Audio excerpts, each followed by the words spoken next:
lugar ng Valenzuela. Hawak po ng Green Talent, di ba? So sir, ang Green Talent po, yung management, nasa parang kaso sa DOJ. Paano na po mangyayari yung mga ebidensya rito? Wala pa paano ang pangunan ng ideya na magharap ng ibang warehouse para mas secure itong mga ebidensya. Tapos second po sir, meron po mga isa tayong negosyanteng kaibigan na meron 10 hectare na lupain sa Target, Bulacan. At meron din siyang warehouse storage sa may kawayan, Bulacan. Nagbebenta ka ba ng warehouse? Sir, itong mga pagkain po ito ni Mr. Randy Gabo, pwede na po daw si Sir pahiram yung kanyang 10 hectare na lupa, basta ang pinaya lang ang nagamit. Papahiram lang? Oo, papahiram. Ngayon, sa warehouse po, sir, sa may kawayan, Bulacan, meron din po siya. Kasi, sir, ano lang po ako, concern lang po ako kasi may kaso po kasi yung Green Planet eh. So, ano mangyayari doon sa mga ebidensya natin? Baka mamaya sumabit din mo ang pinaya, magkaroon pa ulit ng butas yung mga naninilid. Kami po ay nakipag-ugnayan sa Green Planet na iayos po yung storage facility kung saan nandun yung mga ebidensya namin. At balak din po namin maglagay ng mga electronic gadgets to help monitor the items. Although meron din naman CCTV ron, sila lang po may access. Pinapag-aralan po ng mga experts namin kung pwede namin maka-access at magkaroon namin ng karapatan ng mag-view. Although I do not know if this is technically feasible dahil ang layo sa Pideria. So, pero may mga lumabas po na weaknesses na gusto namin ma-address, like kailangan taasan yung mga fence na kinalalagyan ng items na confiscated na Pideria. Although ako naman din po ay meron na pong nag-offer na kung po pwede doon sa lugar nila mag-destroy yung mga ebidensya na mga confiscate ng Pideria. Ito po naman ay pinag-aaralan ng mga experts namin sa laboratory service. At yun po sa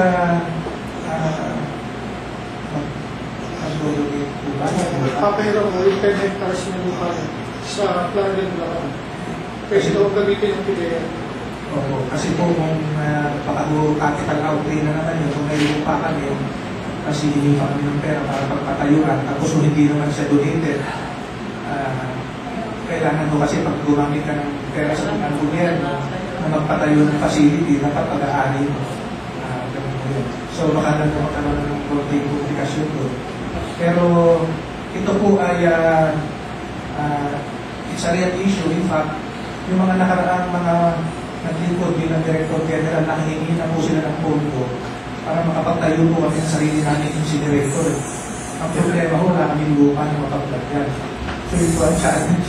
Iskay na lang natin sa yung batasan. Kailangan magkaroon kami ng lupa kasi po pag-incinerator po, dadaan po kasi yan sa DNR. Kailangan meron environmental clearance certificate, yung ECC. So hindi po pwede na maraming bayan sa palibot. So hanggang ngayon, naghahanap pa kami ng lugar kung saan namin pwede tayo yung incinerator namin. Upang sa ganun, hindi na kami gagamit ng privado.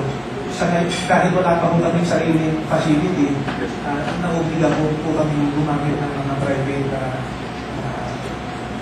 firms to help us initially store the evidences and then later destroy. Okay, thank you very much. In as much as we want to throw more questions, pero the time is so fast and we're in the end, hindi na po natin mapipigilan. Maliban lang kung handa kayo magbayad sa overtime ng oras ng paggamit nito. Libre. Anyway, maraming salamat po sa inyo. Richard, maraming salamat sa iyong pakikisa dito sa Provincial News Forum. Hindi na ako pinag-aaw. Mamaya na. Mamaya na, bulungan na lang kayo. Sige.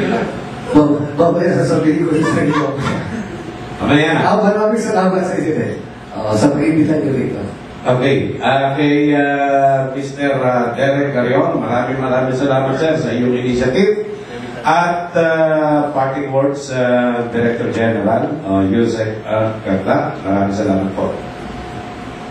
We would like to thank the members of the News Forum, headed by Mr. Erzola, sir, Thank you very much for inviting me to be your guest today. I would like to just state that media plays a very important role in our fight against dangerous drugs in our country.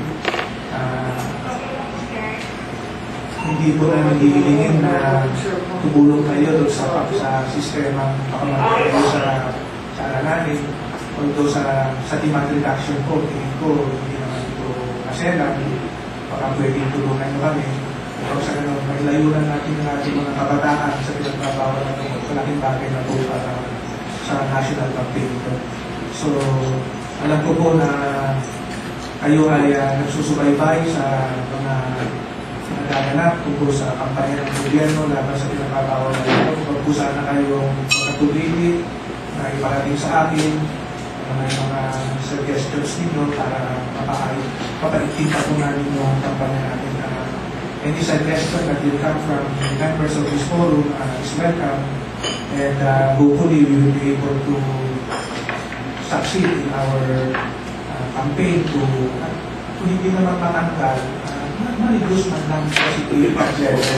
Yung po problema, hindi po natin pinapangarap na matatapos natin ito sa panahon natin. Kaya lang po, kung magtutulungan po lahat tayo, tingin ko po mag-minimize natin ito at kasi pa paano iligtas na lang natin yung ating mga kabataan sa pinagbabawal. Magandang hapon po at maraming pong salamat sa inyo. Alright, maraming salamat sa ating kapatid sa media. Kaya hindi po sama, maraming salamat po. At sa buong ng Quezon City Sports Club, maraming salamat po, lalo na kay Catholic Chua. Mabuhay tayo. Kaya, in fairness, ang ganda ng ano natin ngayon, no? Drugs. Wedding. Babae.